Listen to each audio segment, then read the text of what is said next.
Welcome to Season 2 of Unprivate Parts. This podcast is a space where women can feel supported and understood as we have open, honest conversations about women's health and the uncomfortable subjects we all want answers to. In this season, we will explore the complex realities of breast and gynecologic cancer journeys, breaking them down with empathy and expertise. From hearing the words, "you have cancer," to making decisions, undergoing treatments, navigating survivorship, and seeking support, we will cover it all. Nothing is off limits, and no topic is too uncomfortable to discuss here. This is Unprivate Parts. Hi, I'm Lauren Smith, the Manager of Business Development here at Woman's Hospital, and your host of the Unprivate Parts podcast. Today, we're talking about a part of the cancer journey that can feel confusing, frustrating, and sometimes overwhelming: the road to a diagnosis. Many gynecologic cancers begin with the symptoms that seem easy to explain away: bloating, pelvic pain, irregular bleeding, or changes in bathroom habits. But when should you call your doctor? What happens after that first appointment? And how do providers determine whether symptoms are caused by something benign or something more serious? In this episode, we'll walk through the diagnostic process for gynecologic cancers, from recognizing symptoms and advocating for yourself to understanding ultrasounds, biopsies, pathology reports, and treatment planning. Our goal is to help take some of the mystery out of the process and empower women with the knowledge they need to seek care confidently. Joining us today is Ms. Carly Maher, one of our GYN Oncology physician assistants. Carly, thank you for joining us today with your expertise. Many women aren't sure whether a symptom is serious or not. What are some signs and symptoms that should prompt a woman to contact her healthcare provider? Well, first of all, thanks, Lauren, for having me. I'm happy to be here and share my expertise, as you say. Main thing I think about with abnormal symptoms that people should be concerned about is bleeding. Bleeding in postmenopausal patients, females, is not normal. Never normal, needs to be worked up immediately. That being said, premenopausal abnormal bleeding can happen as well that need to be worked up. Vaginal discharge with different odors and colors and things. Any lumps, bumps, burning below needs to be worked up. Any bloating, any weight gain that is unintentional, any weight loss that's unintentional are all kind of concerning, vague symptoms that should be worked up. How can women distinguish between symptoms that may be related to normal aging, hormonal changes, or menopause versus symptoms that warrant further investigation? Right, that is a good question because some of these concerning symptoms can overlap with menopausal symptoms. So when we think of menopause, you think of bleeding stopping. So any bleeding after that would be abnormal. And then also menopause comes with bloating, weight gain sometimes, mood swings, hot flashes. Those are kind of the typical symptoms you think of with menopause. Now, as I said, they overlap. So a lot of it is trusting your body, and you can tell your body best and know when you need to see your physician. And I know Dr. Cowan always emphasizes we need to look down there for any different lumps and bumps. Right. Always, a mirror never hurts. A mirror is your friend. When symptoms arise, should a woman start with her primary care provider or her gynecologist? And how do those roles differ? So either one would be fine. Whoever you are established with would be best because you could typically get into whatever doctor you're established with quicker. So primary care doctors, you tend to think of, they take care of you holistically, any other medical problems you have going on, and gynecologists tend to take care of everything below. So if you had that abnormal bleeding, like I keep emphasizing, that's who you should go to for that. But all of these vague symptoms can be addressed by primary care as well. Our office is referral-based, so any doctor sees you first and sends you to us, the GYN Oncology office. So that could be your primary care, or your GYN doctor can refer you to us. We even have GI or derm refer to us as well. So, And what are some specific questions patients should ask their providers regards to these concerns? really just anything that you're concerned about being abnormal. It never hurts to ask. Even if it is normal, you can get the reassurance that this is something normal going on with you. But anything that does not feel normal should be addressed. And once you suspect something may be wrong, what are typically the first diagnostic tests that your provider will order? So exam is normally first that we think of. So an exam will address anything that appears abnormal. So taking a look below if there are any lumps and bumps to get that looked at by your physician. Often they can do biopsies in the office. After an exam, you think of imaging.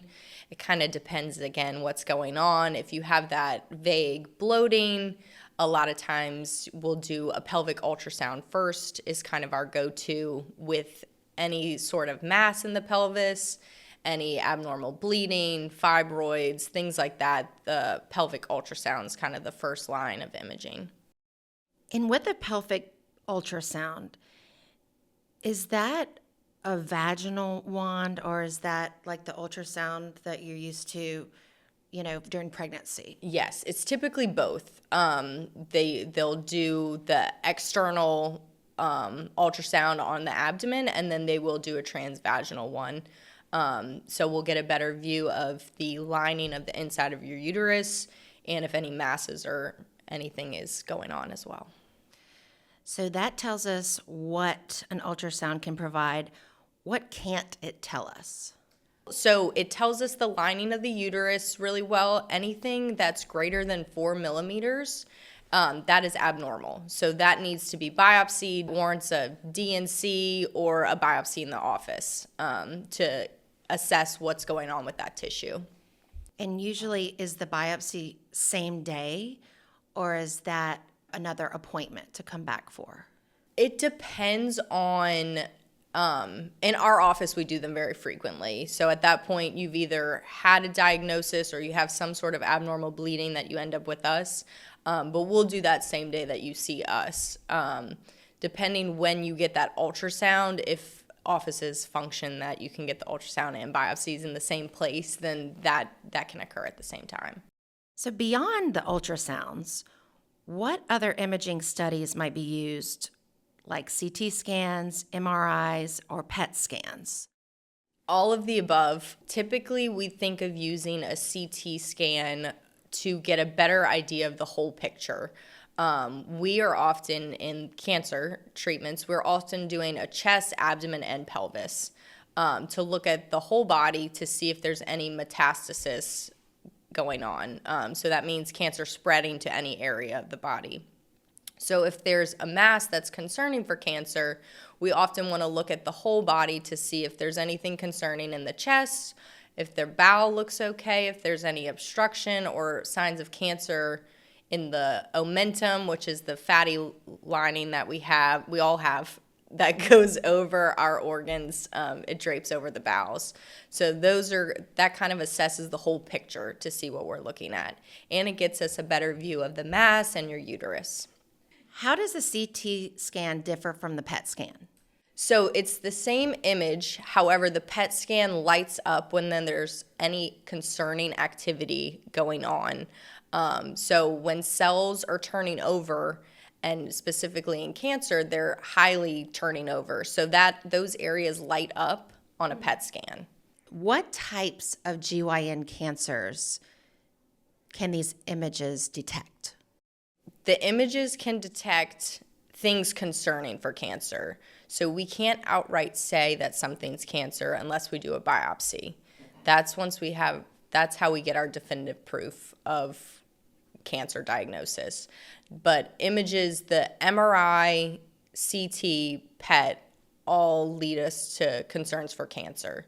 So CT, as I said, can show us the metastasis if there's any spread of cancer. MRI gives us a better picture, so we have a better idea of the features of a mass or the features of a uterus that are concerning. So again, all of this gives us better detail of things, but we don't get that diagnosis till we do the biopsy. And typically we can't do a PET scan till we have a biopsy. Can it tell how rapidly the cells are turning over? Or is it just an image in time? You can't really tell the growth. You can't really tell the growth. And really, you can only see metastasis if it's a certain size. So going in for surgery is our best visualization of what's going on. Many people hear the word biopsy and are immediately anxious. Can you explain why a biopsy is often the only way to definitively diagnose cancer? Yes. So a biopsy is the only way we can definitively diagnose. We need that tissue to tell us exactly what's going on. Imaging can be concerning for cancer, and labs can be concerning. They have tumor markers that we often draw. You often think of CA-125 for ovarian cancer and CEA for colon cancer. Now, those markers are very sensitive. They're not specific, though. So you can have an elevated CA-125 and not necessarily have cancer. So all these things can lead us to a concerning picture of cancer, but we don't know until we get that tissue sample. After the biopsy is performed, what happens behind the scenes and what information does the pathology report provide? So behind the scenes, we send that tissue off. The pathologist gets it. They chop it up into a bunch of tiny pieces and look at it under the microscope. They'll do a bunch of different stains, and it normally takes about a week or two to get that back. Kind of depends on how things are going in the lab, essentially. Waiting for results can be probably the most stressful part of the process. What can patients expect during the waiting period? To be patient. It's a terrible time to have to sit there and wait for that diagnosis and to figure out exactly what's going on with you. But at that point, you have to keep in mind there's nothing you can change. You just have to focus on, normally a biopsy involves a little healing afterwards, so you just focus on healing and go from there and just trust the process, essentially. I know it's a scary thing. Let me go back to the symptoms, and maybe some people are like me with hyperactive awareness. Let's say you feel bloated and you want to ask for the CA-125. Can you just ask for that test to be performed, or do you have to have the pelvic exam and advocate for yourself that you've been, let's say, bloated for a long period of time? Yes, so you can ask for it. I don't know if it will necessarily make you feel better unless you have all the other things as well. So I think the combination of having an image to see if there's a mass or to see if there's anything concerning with the CA-125 is a better view of what's going on. If you just had an elevated CA-125, that could just lead to worries unnecessarily without any sort of background of what's going on. I say that because you hear friends that, maybe they have experienced symptoms for a long period of time and never did anything about it. And then finally the doctor says all these fancy terms and then you receive an outcome. So once the diagnosis is confirmed, what happens next? So depending how exactly you got the diagnosis, if you got a biopsy in the office with your primary care doctor or with your GYN doctor, you'll get referred to us.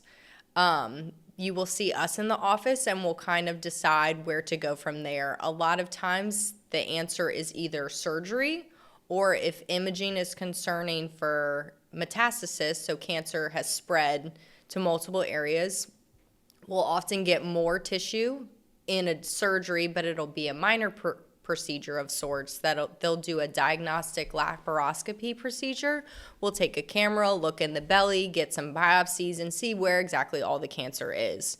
Like I said, the images are good, but a visualization is always better.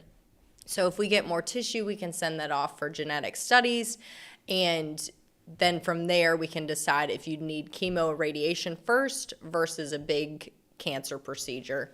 When you think of those big cancer procedures, they're typically with ovarian cancer or endometrial cancer, that you have a big debulking case is what we call it, where we get all the bits of cancer out of the belly.